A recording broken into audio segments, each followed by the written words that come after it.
Good morning, everybody. I'd like to introduce you all to my good friend Jared. Hi, Jared. Hi, Jared. One of the owner-operators of Jagasilk in Victoria, which in my humble opinion is the best tea shop in the city. Probably the province. Do I say Canada and the world? Would you be okay with that? I don't know how to respond to that. All right. Just say yes. Have you tried matcha? Now, give me 1/2 second here. You have a mic pack in your pocket. It's attached to you properly. I just want to make sure. Can you pull up the business end? Oh. All right, you're on now. Okay. There we go.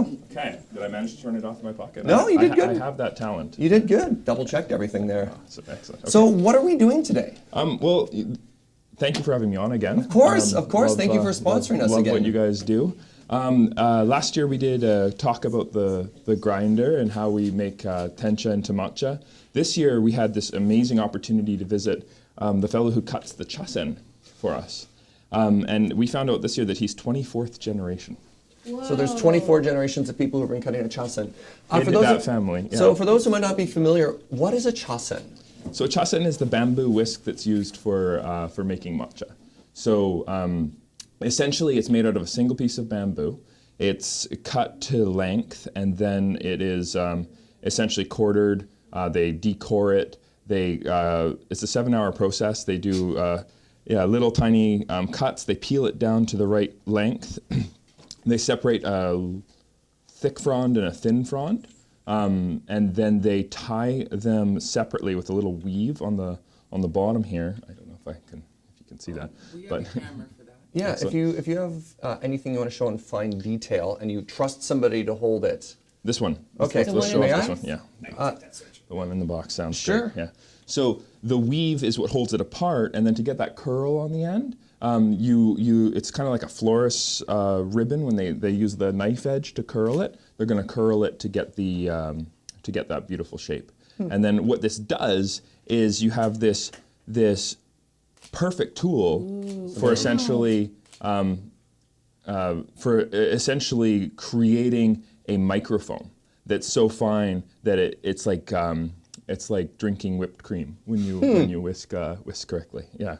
So if you can direct Ashton's hands there back on Kevin Cam, maybe point out some of the details. Yeah. So that whisk particularly that I handed over, that one has been made with smoked bamboo that was in the rafters of a traditional Japanese house for at least 100 years. Hold on. So the bamboo was aged for 100 years? Yeah, I mean, the initial intent, of course, was not to make a bamboo whisk. This was just in the rafters of an old home, and they happened to have the right narrowness or the right thinness to the bamboo to be able to be used for a whisk. But as it was in the rafters, over time the smoke will lick the rafters and it will change the appearance of it. And when it's polished down, it's permeated so thoroughly that it's right inside of the wood. Would it affect the flavor at all? Like, is that going to add a smokiness to your matcha, or is that purely I've looked for it. I thought maybe I tasted it once, but it ended up being placebo. That's fair enough. Delicious placebo. Yeah, delicious placebo. So this is their meisaku. The Kubo family, again, over 500 years. They've been cutting chasen. Thought that was just so incredible. They have this story of previously, before the current era, they used to keep the technique for cutting the chasen quite secret, and they would essentially cut them at night so that nobody could watch them. And they would keep this family secret. Yeah, and they know how to cut the chasen, like different cuts of the chasen, 160 different chasen, I believe. Don't hold me to that. It was somewhere incredibly high, over 110 for sure. So it was between 110 and 160. I know that's a big difference, but still, just there's a very specific way of cutting it, and so how it's shaped. This is their favorite style. It's called the shin chasen. Very strong. Instead of shaving the ends to 1/700th of a millimeter, they're cutting the tips to 1/600th of a millimeter. So hold on, that's by hand. They have that level of accuracy. I mean, he jokes about it a bit. He's like, there's these 80 frond counts, 100 frond counts, 120 frond counts, but nobody's actually counting. so we do I'm say. feeling very attacked right now. I know. So we're very close to that, and when they have measured it, it's incredible how consistent they are. Huh. From whisk to whisk, but it's not something that they're taking to a laboratory and saying, hey, Sure. can you measure the thinness of the tip here? I want to make sure that I'm at 1/600th of a millimeter instead of 1/700th of a millimeter. You know, that's not really what's happening, right? So, but that thinness does make a difference in terms of the flavor, which is kind of interesting. They also cut these, which I've never brought before. This is called a hishaku. Okay. And it's meant to be perfectly balanced. It's for lifting the water out of the kettle like that. Yeah. Right. It's a different style of kettle, of course, not a temperature variable. Sure. Yeah. Well, they were using temperature variable kettles like 500 years ago for sure. Yeah, clearly, yeah. Plug it right into the wall where the power comes from. Exactly. Would you be so kind as to maybe slowly go through the first one here and talk through the steps of what we're doing? Yeah. So. I'm going to be making an Okamidori by Fujioka, and this is from one of the farms that we also visited in early October. So you go to Japan every year to source your own matcha? To source our own tencha, to put it. So essentially what happens is, That smells it doesn't smell amazing. It's like very chocolatey, has this kind of notey aromatic. So yeah, every year we visit the farmers that we purchase our tea from. Camellia sinensis, the green tea, or it's not the green tea tree, the tea tree, is able to make all the different types of tea, the oolongs, our crimson teas, our black teas, our green teas. To make a green tea, you pass heat through the leaves within 23 hours of harvest. And in Japan, it's generally steamed. And if you got to this point and you're like, I want to make matcha, well, what you first have to do is make a product called tencha. So they're going to take the raw material, they're going to bring it to a tencha factory, and in that tencha factory, it's going to be steamed. It's going to be dried flat instead of rolled into needles. It's then going to be deveined and destemmed. And this process used to be done by hand. So somebody's doing surgery on every tea leaf. Well, machines now. Well, you picture a leaf though, right? And the Yeah. leaf has a stem, it has all the veins that's going through that. So in order for the tea to be of a certain high enough quality, you have to remove all of that. You'd call that maybe like an impurity in the leaf that's being removed because it'll introduce Sure, I think it's a major part of it is texture focus. To get the correct sort of delicateness to the leaf, they are going to shade grow the leaves. It's going to concentrate volatile oils. It's going to concentrate all that healthful impact into the tips. And they're going to harvest these leaves at the end of May, early June. And they're going to then take them through that process of turning them into tencha. So that's when they're going to steam, dry flat, devein, destem, and work with this product. So last year I brought tencha onto Desert Bus, and we milled it into a fine powder. And that was, we milled it to less than 10 microns. And we do have a unit, we have been introduced to a unit for testing that. But the quick way to find out if your powder is less than 10 microns is if it fits into your fingerprints. Fits into your fingerprints. Yeah, that's how you get it. That's the fineness that we're going for. So this can actually be rubbed right into your skin. It's really good as a topical. So an interesting difference in matcha compared to, say, a different tea is we're actually ingesting the leaf. That's right. It's been milled so fine that we don't remove anything after it. You don't steep it and then remove the leaves. We're eating it, which is very cool. Very cool. Very cool. So something like, there's a University of Colorado study that talks about the fact that you get 120 times more antioxidants from matcha than you would from a standard green tea. And that's because of that. I like to compare it to kale. If you were to steam up some kale, right, and you're going to drink the kale water, that's going to be really good for you. But actually, eating the kale is going to be that much more healthful for your system, if that makes sense. There's a lot of water, soluble vitamins you get when you drink the kale water, but you get everything else when you actually eat it. So you put down how much matcha and how much water? So this is definitely not tea ceremony. This is kind of we call this how we make matcha, and it's more of a cafe-focused style. But we put 2 grams of matcha through a sieve, and then we put 90 grams of 65 degrees centigrade water on it.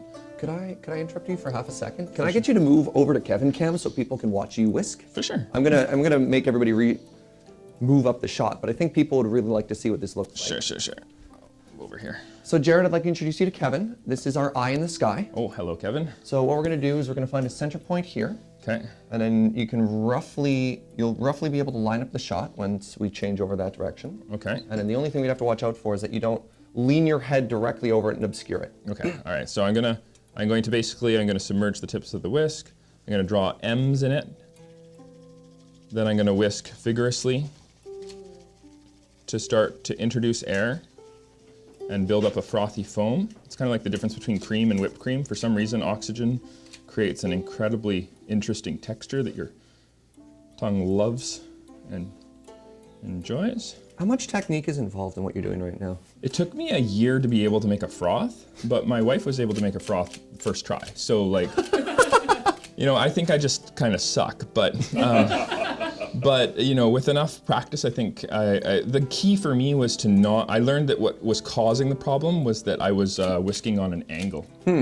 So that angle meant that it was kind of like beating eggs, and I was destroying the froth as I was whisking it. So that's not ideal. Who should I give this to? Beej, you're the most tired. There you are, sir. I'm honored to do this again. Good to see you again. Yeah, we've really worked hard on improving on the milling technique. But again, if you drink 1/3 of it at a time in 3 savored gulps, let it hang out on your tongue. If you blow a little air out your nose while you're hanging out with it on your tongue, you'll really get some incredible flavor clarity. Air out your nose and hold your breath for a moment. It just so focuses all those aromatics into your retro olfactory senses. There's breathing techniques. Yeah, it really helps for really, in coffee, oftentimes you see people slurp, or in wine. It's just a way to throw that aromatic back in and get it behind your nose so that you can get a little bit more flavor. Yeah. It's different than last year's. It would be.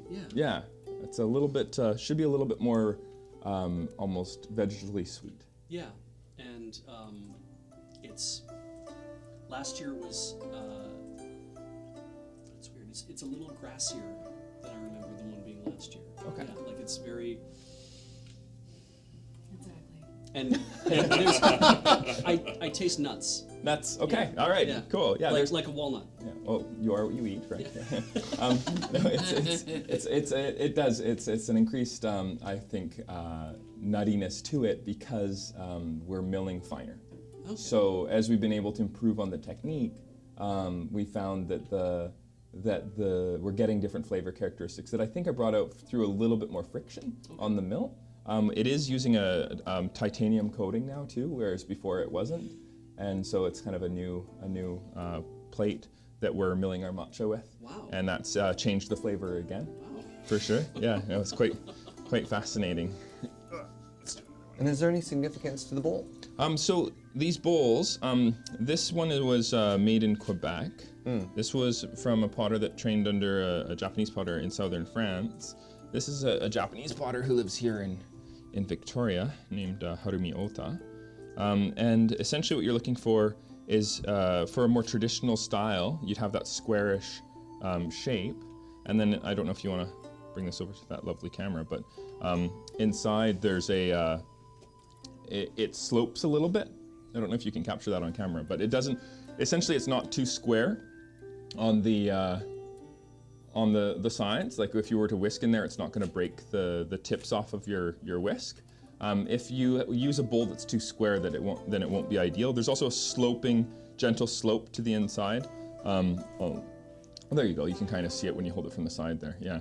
And when you're whisking along that slope, it's not going to cause damage either. It also has high enough sides so that you can whisk vigorously without sloshing the liquid over the sides of the bowl. So, yeah. Should I have finished that? Yeah. Because I'm going to. Why don't you do that?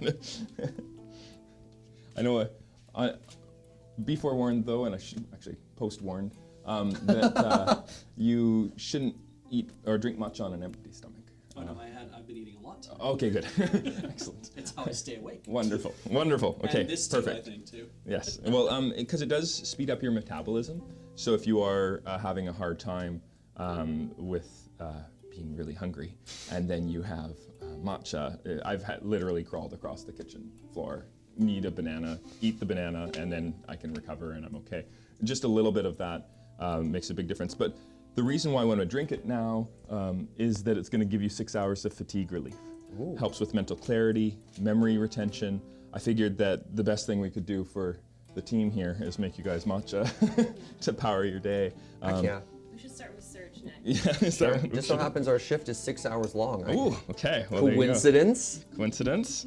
So if you're ever making this at home or on shift or what have you, if you do a leveled off teaspoon, that gives you roughly your 2 grams that you're looking for. We like to use a scale with 0.1 gram accuracy because really the difference between 1 teaspoon to the next can be as much as 0.3, even 0.5 grams, depending on the weather, etc. Mass is always going to be a lot more accurate than volume. And the difference, if you think about it, of 0.3 grams doesn't seem like a lot, but that's 15%, right? So, and 15% of a pancake recipe, if you were to increase or decrease the amount of flour or milk. 15% of your paycheck? There you go. these things, they make a difference. So we find that it makes a difference, and so we measure. And we try to only make these changes to our technique when it actually makes a difference. But anyways, when you're making it at home, 2 grams through a sieve is going to make for a really nice texture. 90 grams of 65 degrees centigrade water. We do find that making matcha from Kyoto, from the middle of Japan, they when they're producing their tencha, they steam it for a shorter amount of time, so it's a more delicate product, and it does better with a lower water temperature, whereas if you're whisking matcha from the south, like from Fukuoka, it tastes better to whisk using 70 degrees centigrade water, so that you can bring out more of those, the deeper steamed nuttiness that we were talking about earlier. So depending on the region, you could change your water temperature, but I just find 65 is a nice happy medium. So yeah.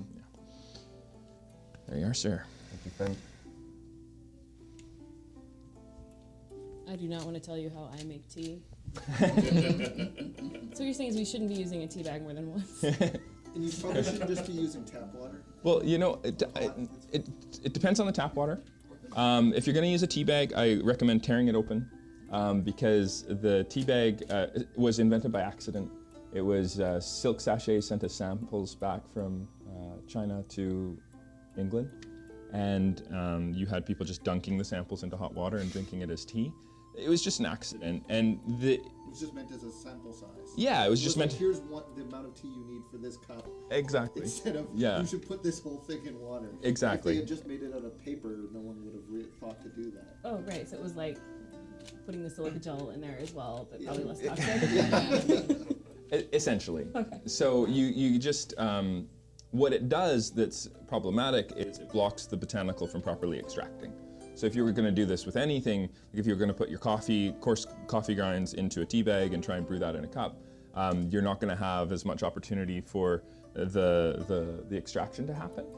It's really lovely to be able to give it room to do a process called jumping, or they call it the agony of the leaves, and that's going to help to properly extract flavor. The agony of the leaves. It's supposed to sound more romantic than torture. That's right, but.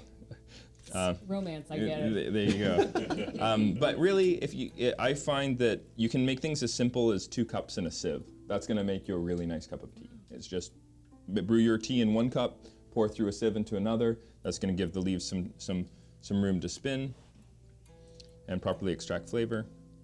And you're going to be doing a whole lot better than if you were going to leave it in that teacup or in that tea bag. But yeah, if you can, then source yourself some nice loose leaf tea. And make sure you know the year. Tea is a perishable good. It's not treated as one. Your average tea in the supermarket is apparently close to 7 years old. So getting tea that's actually within a year to a year and a half of the harvest date makes a big difference. You're going to get a lot more out of it in terms of health. You're also going to get a lot more out of it in terms of flavor. So I'd say find out the year, know your vendor, know that they have a trusting relationship with their farmers that they work with, and it just makes a huge difference for end flavor, for how it makes you feel. There's a lot of benefits to this. Matcha, once you clip open the bag, you have about 3 weeks to go through it before you start to taste oxidation, which tastes like old hay. A lot of people's experience with green tea is extremely acidic from over extraction, like really burnt water, or they're drinking an old product and it tastes like, again, like old hay rather than this like fresh cut grass aromatic that we're smelling here. So with your experience with tea and my laziness and inexperience with tea, if I was to get something from the grocery store, is there a type of tea that lasts longer? It depends on the grocery store. So The classic, it depends. Yeah. I think look for years, look for harvest years. Okay. You know, I think that's a big. I think we can ignore expiry dates because they also depend on the company. Some are 2 years from the date of receipt. So if they're receiving product that's old, it's still dated for 2 years. Because again, it's not like milk. It's not like it's going to curdle and harm you in the same way. It's just not going to be as enjoyable nor as healthful in terms of like the benefit that it has for your system. If that makes sense. Okay, yeah. I think if you find a tea in a grocery store that lists its harvest year, that's probably Yeah, a good that was Yeah, like right? the fact that Yeah. they're like it's important and they're like willing to admit it. It's a good sign. Exactly. For our friends in Seattle, there's a really nice tea shop called Floating Leaves. Oh, very cool. It's all of the notes you were saying to look for. So if you're in that area, go check It makes it a big difference. There's some really lovely companies around, like there's a company in San Francisco called Song Tea. There's one in Vancouver, one of my favorites, called O5 Tea, worth checking out.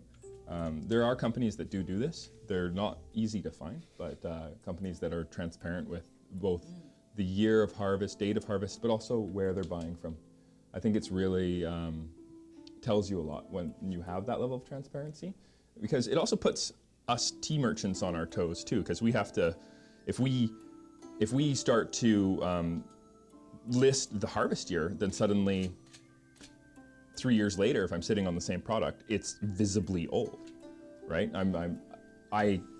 When I have matcha that's older than 9 months, I give it away for free as compost in my store because it just doesn't do anything for Can't you even at that look point. at it. Get it out of here. Well, in your case, your business is so much built on that quality and reputation that if you wouldn't want to serve that to a customer, right? Well, the freshness is so key. And for me, what got me into it was that healthful component. Sure. So I do get people who come in and say, I'm just drinking it for the health benefits. I don't really need good flavor. That does happen. We have those people that are super geeky into flavor and love all of those idiosyncrasies and and complexities of flavor, like Serge. And we have lots of fun, right, when you come down to the bar. But it is definitely true that there are people that are just ingesting this for that healthful component, or there's also very much a big interest in the Japanese cultural component. Sure. And I want to remind again, this is not tea ceremony that I'm doing. This is more of a cafe-focused style that's borrowing aspects of tea ceremony for its implementation. But anyways, for those that are drinking for healthful reasons, still that freshness is so key and so critical. Makes a big difference. Who's up next? Here, Oh, I'll take Liz's thing because I know Liz was super excited. no. Absolutely. There you are. Okay, so there's a process to this. There's a- It's yep. the breathing technique. There we go. Yeah, so I'll put that there for you. If you want to lift it, if you want to do this like in tea ceremony, you would actually hold it on your left hand, you would turn it 45 degrees, and then you would bring it up to you rather than you going to the bowl, and you would drink it in one. And then I like to let it hang out on my tongue, and then I blow a little air out my nose and hold my breath for a moment. And it just circulates everything. And I get this very sweet vegetal. There's notes of fiddlehead, white peach. And then I would go for another full on. You don't want to sip matcha. Matcha's, somebody once taught me, I still remember this and shouldn't have been in high school, but to drink beer properly, you had to fill your mouth with the liquid. And when you're drinking wine, you sip. And the experiences that you get from them are different. I'm not a big, I'm not really into alcohol myself, but I love flavor. So when I do drink, I drink for flavor. And I think that makes a big difference. And with tea, same idea is when you have a small sip of a nice green tea or a nice oolong, nice crimson tea, you're encouraged to take these tiny sips just to get a really nice sense of flavor and aromatic. But with matcha, you really want that you want to taste that creaminess. You want to taste that full, rich mouthfeel that it's got going for it. I actually understand mouthfeel now. There you go. Yeah. I think I have ascended. Here we go. We're moving on from the tea bags. Yeah, excellent. Okay, awesome. Cool. Now you have actually prepared a donation, like a physical donation, that viewers at home can win. Yes. Do you want to talk about that a little bit? Yeah, so this year, every year we like to up the ante. And this year we tried to make it that much more awesome by adding in a temperature variable kettle. So this year we're going to have the temperature variable kettle that I'm using here. This one, I like the dial because you can adjust just with using an analog dial between. So what is a temperature variable kettle and why is it important? You could, if you don't have a temperature variable kettle at home, your hot water, if you boil it, steam is hotter than 100, boiling water is 100 degrees centigrade. I can just put that water from one vessel to the next, and that's going to drop it by 10 degrees centigrade. So I don't actually need it, but it's just so convenient to be able to just set my temperature and roll with that. And then it's going to get me a temperature that I need for matcha is very sensitive to temperature. Okay. And if I were to just put boiling water directly onto my matcha, it's really acidic. Like when I drink it, like what you drank now, you shouldn't feel like you're chewing on grape skins.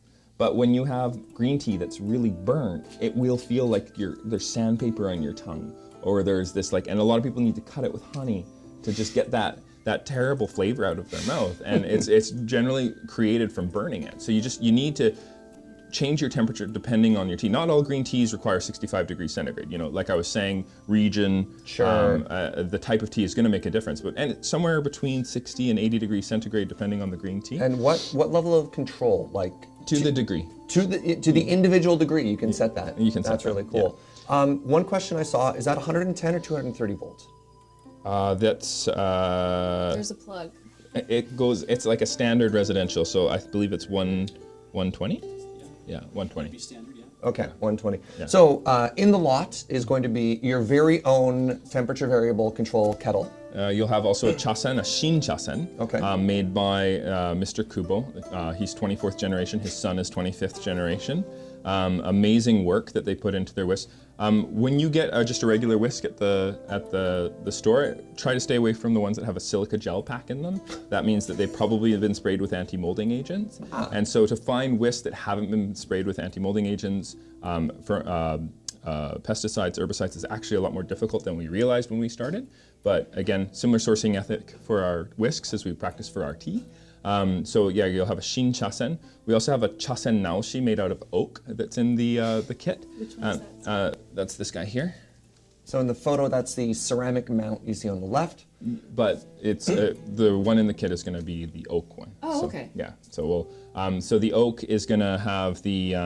It's made with salvaged Gary oak. It is a protected species. The guy who made our bar, he went by a house where a fellow just had some wood for throwing in the fire, and he recognized it as protected Gary oak, and he's like, "Oh my God!" And so he took the stuff from the fellow and Protected it. well, so it's an amazing oak in general is really, it's a hard wood. It hasn't been he hasn't coated it with anything, so it's going to be able to absorb the moisture off of the whisk and release it back into the air. It's going to reduce the opportunity for molding on the inner core of the whisk. So yeah, chasen, oak chasen naoshi. There's going to be a bowl that we just brought back with us from. Similar to one of these.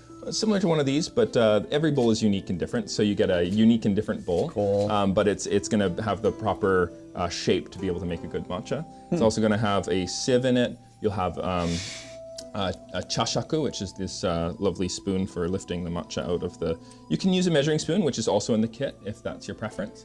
And then we also have an ounce, like a larger ounce cup in there too, if you're more of a volumetric person rather than weighing things, but you also get a 0.1 gram scale in the kit, so you can go either way. So basically everything you need, other than maybe a little bit of practice, and just add water. That's right, yeah. And you can always go on our YouTube channel. We have how We make matcha at Jagasilk on our YouTube channel if you want to check it out. And really quickly, what is it? It's just Jagasilk, youtube.com/Jagasilk? At or- Jagasilk on Okay. YouTube. Yeah, if you just plug in Jagasilk, that's the name of our YouTube channel. You can also check it out. Go to jagasilk.com. There's a link from our webpage if you want to check out the video there too. So, Cool. yeah. Yeah, we're not shipping water. No. No. Hopefully you can handle that part yourself. We're hoping. Now, we do encourage you to use filtered water. If you have too much mineral content in the water that you're working with, it's gonna make for a flatter extraction. So if you can have it slightly filtered, it does make a big difference for sure. Yeah. Very cool. Very cool. Awesome. I'm hoping you'll hang out for Yeah, a little for bit sure. here, and then, anybody around can hang out and have some matcha.